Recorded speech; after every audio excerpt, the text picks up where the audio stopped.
Well, good morning, everybody. We are still in Frisco, as we have been since Wednesday night.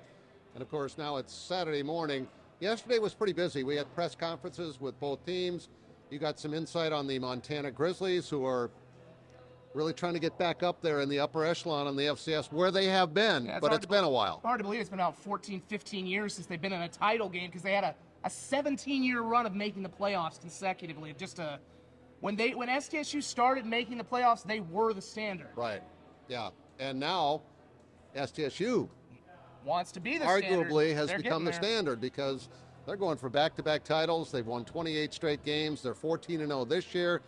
They haven't lost since Iowa to start the season last year, and they want to keep it going. And of course, they open with Oklahoma State next year, so they want to make it 20. Not too far from here. Yeah, actually. They want to make it 29 in a row if they can win on Sunday. Today, there's a pep rally at the Star.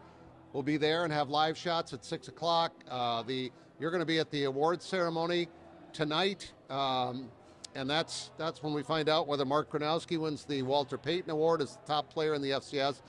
And of course, Jimmy Rogers has already been named the outstanding coach. Which is pretty cool, because this is the second straight year South Dakota State's head coach has won the Coach of the Year award. John Stiglmeyer, of course, winning it last year. And then his successor immediately follows him. That's just a cool thing for South Dakota State to have that feather in their cap 2 years in a row. So you'll have a story on that at 10 o'clock tonight.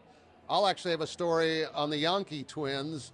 And the fact that I brought it up to them yesterday when we talked. I said, you guys thought much about the fact that this is your last game together, probably forever? Because they've been playing together as twins forever. And so we'll have that piece tonight. Really good story on the two Madison kids. No, you need to go up to Jerry Jones and throw some weight around and say, Jerry, let's bring him on to the Cowboys next year. We're at the Star. Let's do some scouting and get him to sign him up together. I don't think Jerry's going to be there tonight. He might not be. That's true. Cowboys are on the road, I believe, so I think they're in Washington. Yeah, they got a little more important things to do, I guess. They do.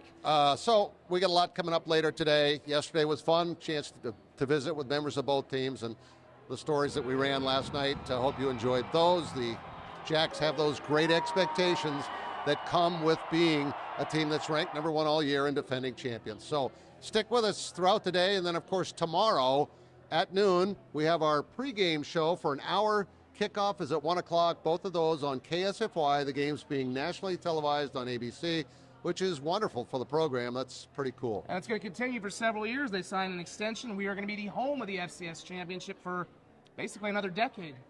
That's really cool. Yeah. All right. So for now, from Frisco, I'm Mark. He's Zach. We're going to send it back to you. Have a great day, and we'll talk to you later.